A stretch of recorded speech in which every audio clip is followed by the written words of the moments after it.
আসসালামু আলাইকুম। প্রিয় শিক্ষার্থীবৃন্দ, তোমরা সবাই কেমন আছো? আশা করি সবাই ভালো আছো, সুস্থ আছো এবং মনোযোগ সহকারে পড়াশোনা করছো। প্রথমে আমি বোলা ডিগ্রি কলেজ অনলাইন ক্লাসের পক্ষ থেকে তোমাদের সবাইকে স্বাগত জানাচ্ছি। আমি উম্মে হাবিবা আক্তার, প্রভাষক সমাজবিজ্ঞান, বোলা ডিগ্রি কলেজ, ফুলপুর, ময়মনসিংহ। আজকে আমি তোমাদের সামনে উপস্থিত হয়েছি সমাজবিজ্ঞান প্রথম পত্র নিয়ে। একাদশ শ্রেণীর সমাজবিজ্ঞান প্রথম পত্র নিয়ে তোমাদের সামনে হাজির হয়েছি। প্রথম অধ্যায় আলোচনা করব। প্রথম অধ্যায় আলোচনার বিষয় হচ্ছে সমাজবিজ্ঞানের উৎপত্তি ও বিকাশ। গত ক্লাসে আমি প্রথম অধ্যায় আলোচনা করেছি, আশা করি তোমাদের মনে আছে। আজকে আমি তোমাদের যে বিষয়টি আলোচনা করব সেটি হচ্ছে সমাজবিজ্ঞানের যে শাখা আছে সেই শাখাগুলি আলোচনা করব। তারপরে আলোচনা করব সামাজিক বিজ্ঞানের সাথে অন্যান্য যে সমাজবিজ্ঞানের সম্পর্ক আছে সেই সম্পর্কগুলো আলোচনা করব। এই আলোচনা শেষে প্রিয় শিক্ষার্থী বৃন্দ বলতে পারবে তোমরা সমাজবিজ্ঞানের যে শাখা সেই শাখা সম্পর্কে বলতে পারবে, সামাজিক বিজ্ঞানের অন্যান্য শাখার সাথে সমাজবিজ্ঞান সম্পর্ক যে আছে সেই সম্পর্কগুলি সুন্দরভাবে বিশ্লেষণ করতে পারবে। এখন আমি প্রথমে তোমাদের সামনে সমাজবিজ্ঞানের যে শাখা সেই শাখাগুলি আলোচনা করব। প্রথম যে শাখাটা আলোচনা করব সেটি হচ্ছে ঐতিহাসিক সমাজবিজ্ঞান। ঐতিহাসিক সমাজবিজ্ঞানটা কি? সেটা হচ্ছে ঐতিহাসিক সমাজবিজ্ঞান সমাজবিজ্ঞানের সৃষ্টির যে ইতিহাস, সমাজের ইতিহাস, বিকাশ, এই বিষয়গুলো নিয়ে আলোচনা করে থাকে। এই আলোচনা করতে গিয়ে ঐতিহাসিক সমাজবিজ্ঞান এবং সমাজবিজ্ঞান দুটি ওতপ্রোতভাবে জড়িত। প্রত্যেকে ঐতিহাসিক সমাজবিজ্ঞান এবং সমাজবিজ্ঞান অঙ্গাঙ্গিভাবে জড়িত। ঐতিহাসিক সমাজবিজ্ঞান আলোচনা করতে গেলে সমাজবিজ্ঞানের সম্পর্ক নিতে হয়, অংশ নিতে হয়। আবার সমাজবিজ্ঞান সম্পর্কে আলোচনা করে অতীতের যে বিষয়গুলো ছিল সেই বিষয়গুলো নিয়ে আলোচনা করতে হয়। তারপরে দ্বিতীয় নাম্বার হচ্ছে সামাজিক জনবিজ্ঞান। সামাজিক জনবিজ্ঞান সমাজবিজ্ঞানের একটি অংশ। সমাজবিজ্ঞানে আলোচনা করতে গেলে যেমন জনবিজ্ঞান মানে মানুষ সম্পর্কে আলোচনা করতে হয়, তেমন জনবিজ্ঞান আলোচনা করতে গেলে সমাজবিজ্ঞান আলোচনা অবশ্যই করতে হয়। সমাজবিজ্ঞান আলোচনার অন্যতম অংশ হচ্ছে মানুষ এবং সমাজ, এবং জনবিজ্ঞানের আলোচনার বিষয় হচ্ছে কি মানুষ এবং সমাজ। তাহলে কি আমরা বুঝতে পারছি যে সমাজের প্রত্যেকটা বিষয়ই অঙ্গাঙ্গিভাবে জড়িত। হ্যাঁ, তারপরে আমরা যাব সামাজিক যে পরিসংখ্যান, সেই বিষয়টি সমাজবিজ্ঞানের সাথে কি সেটা আলোচনা করে। সামাজিক পরিসংখ্যান আলোচনা করতে সমাজের যে সদস্য আছে, সমাজের যে মানুষজন আছে, সেই মানুষজন সম্পর্কে সমস্যা নিরসনের, সমস্যার বিষয়গুলো, সমস্যার কারণগুলো, এই কারণগুলোকে পরিসংখ্যান করতে হয়, গণনা করতে হয়। তারপরে যাব আমরা রাজনৈতিক সমাজবিজ্ঞান।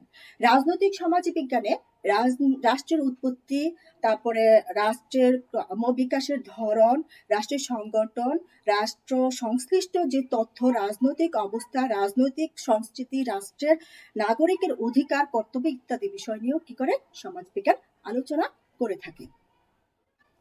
তারপরে হচ্ছে চিকিৎসা সমাজবিজ্ঞান। চিকিৎসা সমাজবিজ্ঞানের ক্ষেত্রে সমাজবিজ্ঞান যে একজন রোগের কারণ, রোগের উৎপত্তি, রোগের উৎস, রোগের যে প্রতিকার, প্রতিরোধ ইত্যাদি বিষয় নিয়েও এই চিকিৎসা সমাজবিজ্ঞান আলোচনা করে থাকে। তারপরে হচ্ছে গ্রামীণ ও নগর সমাজবিজ্ঞান। গ্রামীণ ও নগর সমাজবিজ্ঞান গ্রামীণ সমাজ ও নগর সমাজ উৎপত্তি এবং ক্রমবিকাশ ও এই যে গ্রামীণ ও নগর সমাজের যে বিভিন্ন দিক, এই বিভিন্ন দিক নিয়ে আলোচনা করে থাকে এই সমাজবিজ্ঞান।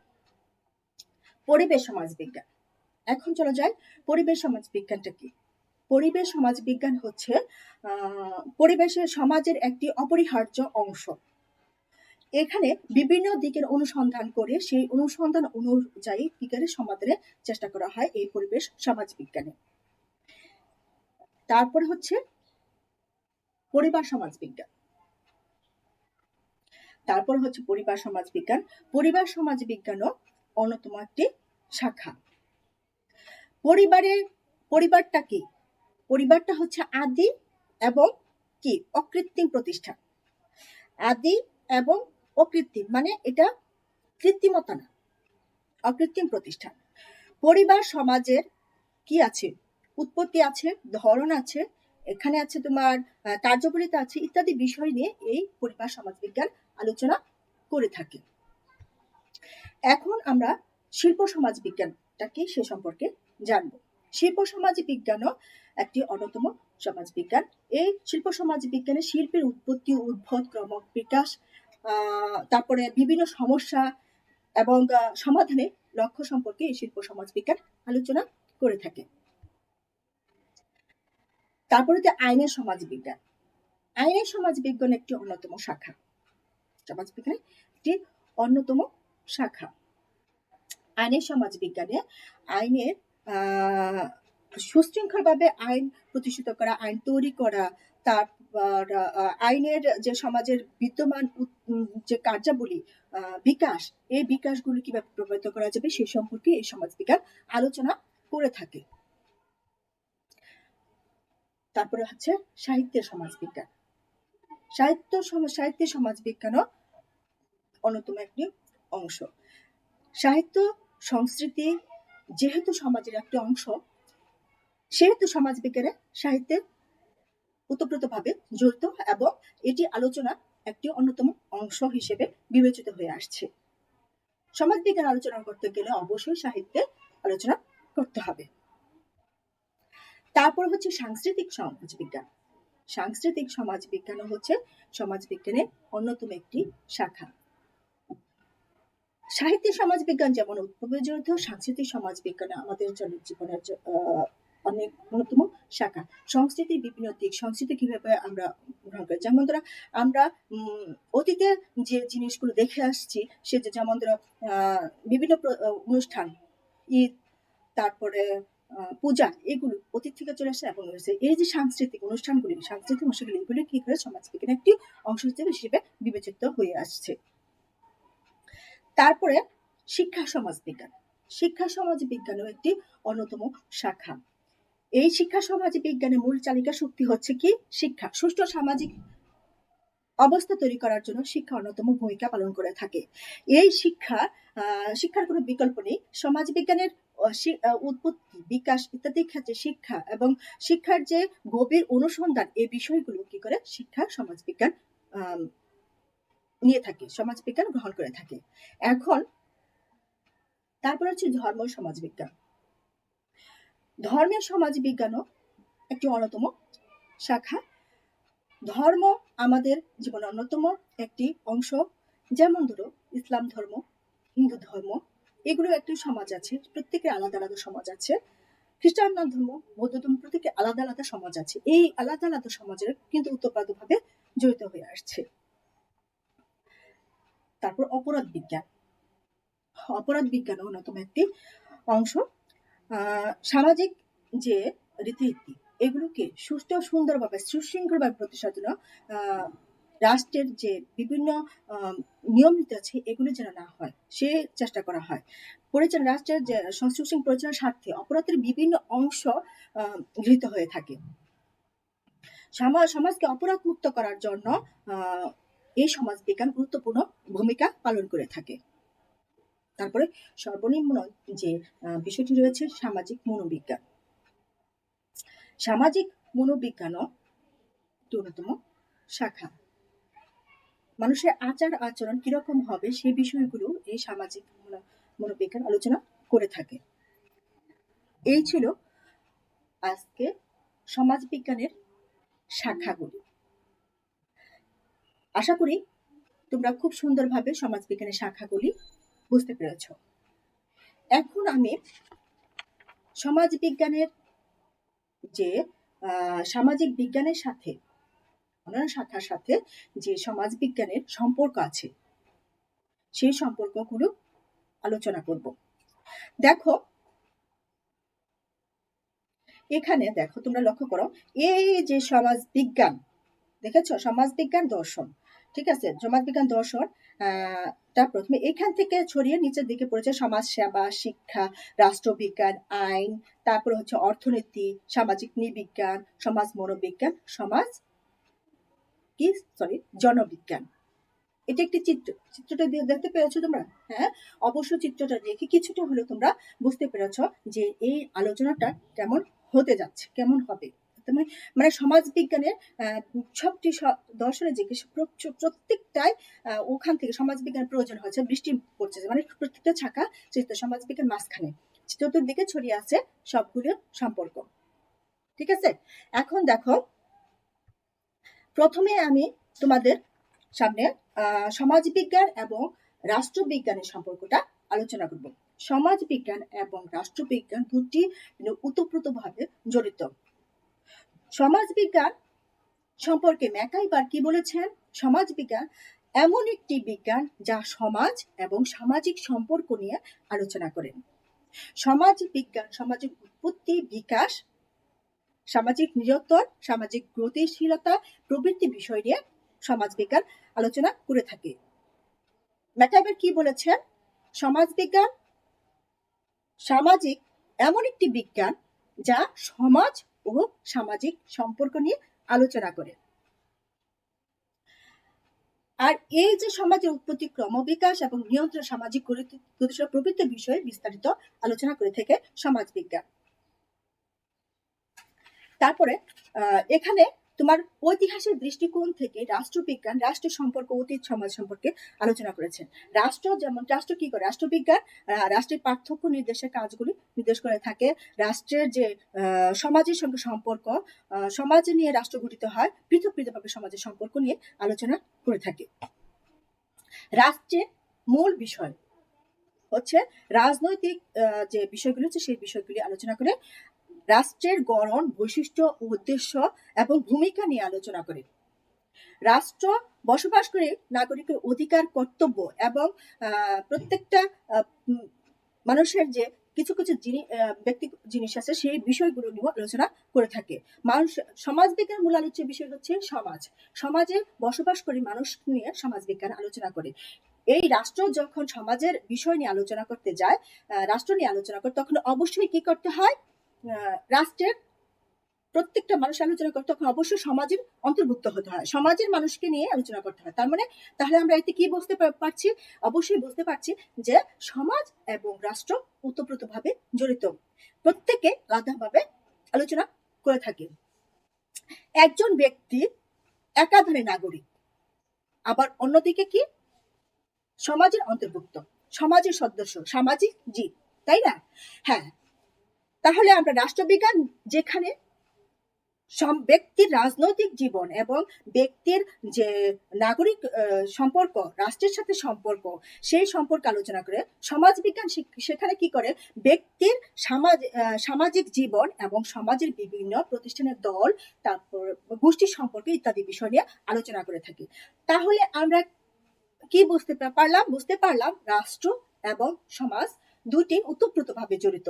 সমাজ বিজ্ঞান আলোচনা করতে গেলে রাষ্ট্রের সাহায্য নিতে হয়, রাষ্ট্রবিজ্ঞান আলোচনা করতে গেলে অবশ্যই সমাজ বিজ্ঞানের সাহায্য নিতে হয়।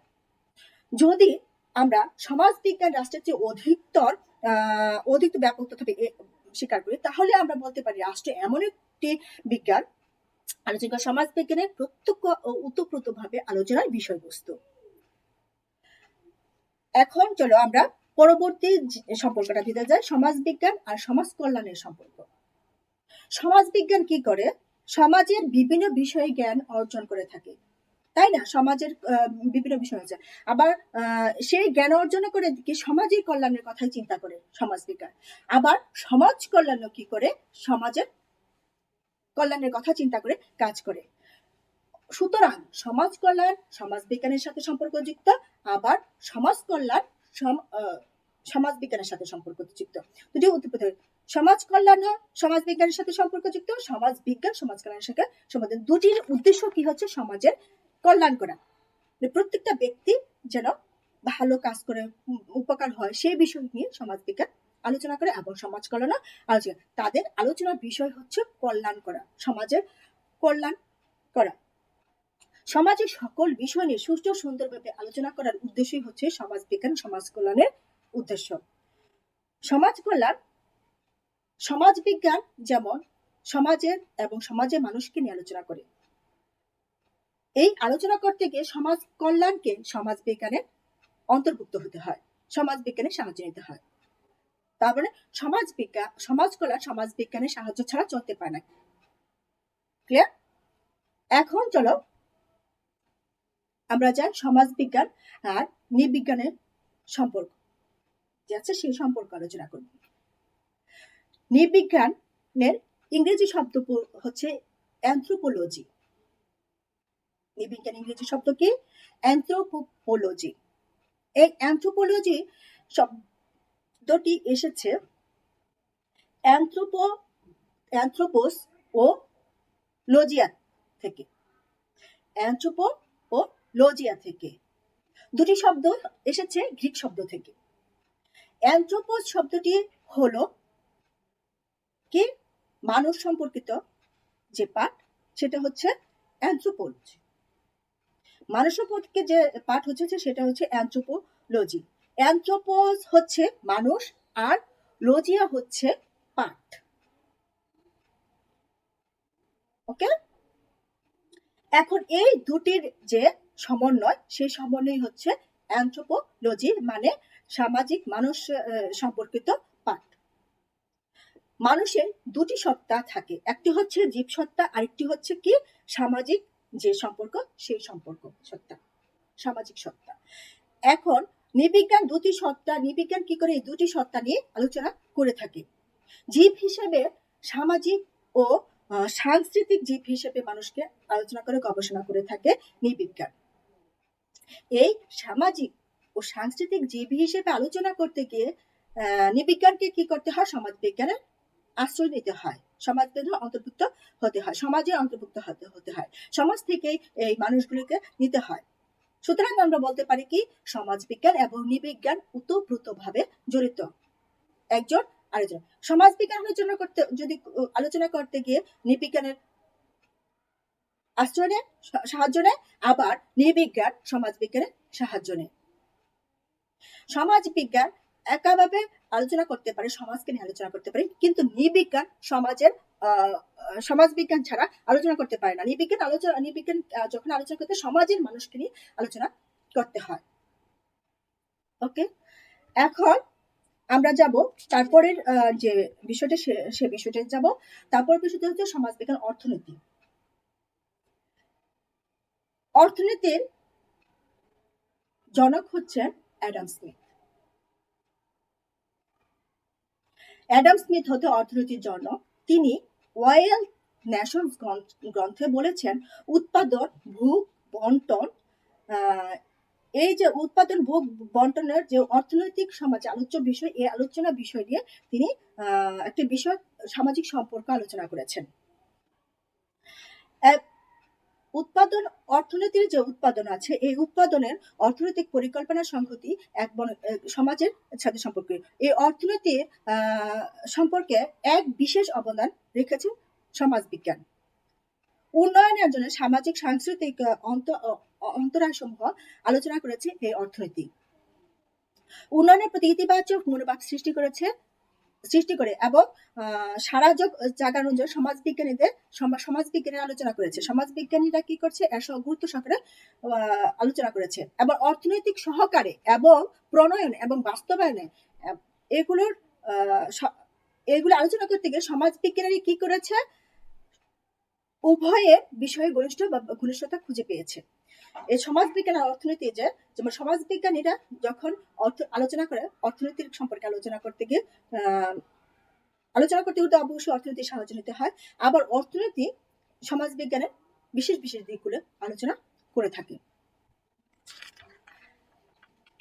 এখন দেখো সমাজবিজ্ঞান, তারপরে হচ্ছে সমাজবিজ্ঞান ও ইতিহাস। সমাজবিজ্ঞান ও ইতিহাস, এখন সমাজবিজ্ঞান সমাজ সম্পর্কিত বিজ্ঞান নিয়ে আলোচনা করে, আর ইতিহাস, ইতিহাস হলো মানব সমাজ এবং মানব সমাজের যে বিবর্তনের যে ঘটনাগুলি ঘটেছিল, অতীতে ঘটেছিল, সেই অতীত ঘটনার যে আলোচনা, সেটাই হচ্ছে ইতিহাস। সমাজবিজ্ঞান এবং ইতিহাস উভয়ই কি মানুষ ও এই যে সমাজ সভ্যতা, এই সমাজ সভ্যতা নিয়ে আলোচনা করে থাকে। সমাজবিজ্ঞান সমাজ নিয়ে আলোচনা করে, আর ইতিহাস আলোচনা করে অতীতে যে সমাজে ঘটনা ঘটে গিয়েছে সেই অতীতের ঘটনাগুলি নিয়ে আলোচনা করে।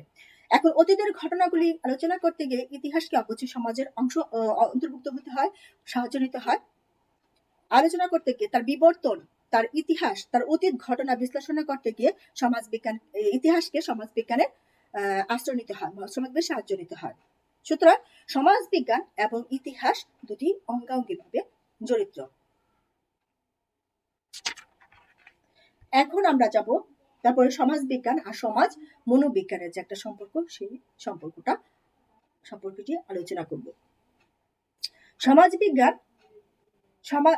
পূর্বে বলছি সমাজবিজ্ঞান সমাজ এবং মানুষ নিয়ে আলোচনা করে, আর এই মানুষের মনের আচরণ, মনোভাব, তারপরে হচ্ছে লক্ষ্য উদ্দেশ্য, এই বিষয়গুলো নিয়ে আলোচনা করে কি সমাজ মনোবিজ্ঞান। তাহলে কি আমরা কি বুঝতে পারছি, সমাজবিজ্ঞান ও মনোবিজ্ঞান এই দুটি ওতপ্রোতভাবে জড়িত। সমাজবিজ্ঞানে আলোচনা করতে গেলে মানুষের দিকগুলো, মানুষের সমাজের দিকগুলো নিয়ে আলোচনা করতে হয়, এবং সমাজের মনোবিজ্ঞানও কি করে সমাজের বিষয়গুলো নিয়ে আলোচনা করে থাকে। কোনো ব্যক্তির সাথে ব্যক্তির যে সম্পর্ক, পরিবার, বিদ্যালয়, সামাজিক যে সম্পর্ক, এই সম্পর্কগুলো নিয়ে সমাজ মনোবিজ্ঞান যেমন আলোচনা করে, সমাজবিজ্ঞান তেমনি আলোচনা করে থাকে। হ্যাঁ শিক্ষার্থীবৃন্দ, আমি আশা করি তোমরা খুব সুন্দরভাবে বুঝতে পেরেছ আমার ক্লাসটি। আমি এতক্ষণ তোমাদের সামনে যে আলোচনাগুলি করেছি, সেই আলোচনার পরিপ্রেক্ষিতে তোমাদের বাড়ির একক কাজ দিব। আশা করি তোমরা বাড়িতে বসে সুন্দরভাবে এই একক কাজটি করে ফেলবে। হ্যাঁ, তোমরা খাতা কলম নিয়ে এই একক কাজটি তোমাদের খাতায় লিখে রাখো। একক কাজটি হচ্ছে একটি উদাহরণের মাধ্যমে সমাজবিজ্ঞান ও সমাজ কল্যাণের সম্পর্ক উপস্থাপন করে। সমাজবিজ্ঞান আর সমাজ কল্যাণের যে সম্পর্ক আছে, সেই সম্পর্কটা সুন্দরভাবে লিখে রাখবে।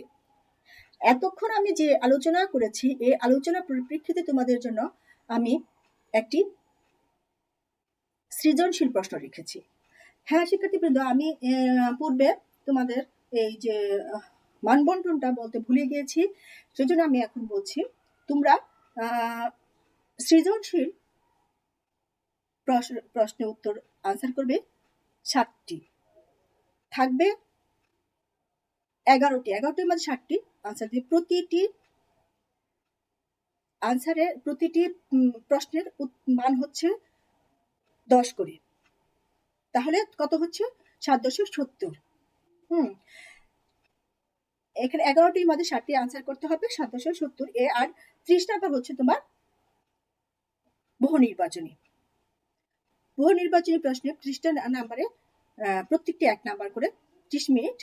আর তোমার এখানে হচ্ছে 2 ঘন্টা 30 মিনিট। সৃজনশীল প্রশ্নের পরীক্ষা হচ্ছে 2 ঘন্টা 30 মিনিট। এখানে থাকবে 70 নাম্বারের পরীক্ষা। তাই আমি আজকে তোমাদের জন্য একটি সৃজনশীল প্রশ্ন রেখেছি। দেখো এখানে এই ছকটি দেখে তোমরা অবশ্যই বুঝতে পেরেছ, কারণ আমি পূর্বেও এই ছকটি তোমাদের দেখিয়েছিলাম। দেখো সোসিওলজি লোগোস, তারপরে সমাজ সোসিয়াস, আর হচ্ছে লোগোস। তাহলে সোসিয়াস অর্থ কি সমাজ, তারপরে হচ্ছে লোগোস অর্থ হচ্ছে জ্ঞান ও বিজ্ঞান। তাহলে কি হবে সেটা তো অবশ্যই তোমরা বুঝতে পেরেছ। তাই না? দেখো, সমাজ বিজ্ঞানের জনককে, হ্যাঁ, সমাজ বিজ্ঞানের জনককে আমি তোমাদের কিন্তু পড়িয়েছি, মনে আছে কিনা সেটা বলো তো। বলেছি আমি তোমাদের সমাজ বিজ্ঞানের জনক হচ্ছে অগাস্ট ক্লদ। সমাজবিজ্ঞান সমাজের পূর্ণাঙ্গ পাঠ বুঝিয়ে দাও। এই সমাজবিজ্ঞান যে সমাজের পূর্ণাঙ্গ পাঠ, এটা বুঝিয়ে তোমরা লিখে রাখবে। প্রদত্ত ছকচিত্রের চিহ্নিত স্থানটিতে কোন বিষয়টি বসবে? প্রদত্ত যে ছক চিহ্নটা ছিল, এই যে ছকটা, এই ছকে প্রশ্নবোধক চিহ্ন কি বসবে বলতো? হ্যাঁ, সোসিওলজি, তাই না? ছক চিহ্নতে বসবে সোসিওলজি, মানে সমাজ বিজ্ঞান। এখন তারপরে গ নাম্বার প্রশ্নটা হচ্ছে মানব জীবনের প্রতিটি ক্ষেত্রে উক্ত বিষয়ের জ্ঞান অপরিহার্য বিশ্লেষণ করে। যে উক্ত একটা যে বিষয় রয়েছে, এটি একটি জ্ঞান, এটি সুন্দর করে বিশ্লেষণ করবে। এখন দেখো, তোমাদের জন্য একটি বাড়ির কাজ রেখেছি আমি। বাড়ির কাজটা হচ্ছে সমাজ বিজ্ঞানের সাথে ওতপ্রোতভাবে সম্পর্কিত পাঁচটি শাস্ত্র সংক্ষিপ্ত পরিচিত বর্ণনা করবে। পাঁচটি যে শাস্ত্র আছে সেগুলো সংক্ষিপ্ত পরিচয় বর্ণনা করবে। আশা করি তোমাদের আজকের ক্লাসটি সুন্দরভাবে বুঝতে পেরেছ। আগামী ক্লাসে আবার তোমাদের সাথে আগামী বুধবার তোমাদের সাথে দেখা হবে। সেই আশায় আজকে আমি আমার ক্লাস শেষ করছি। আল্লাহ হাফেজ।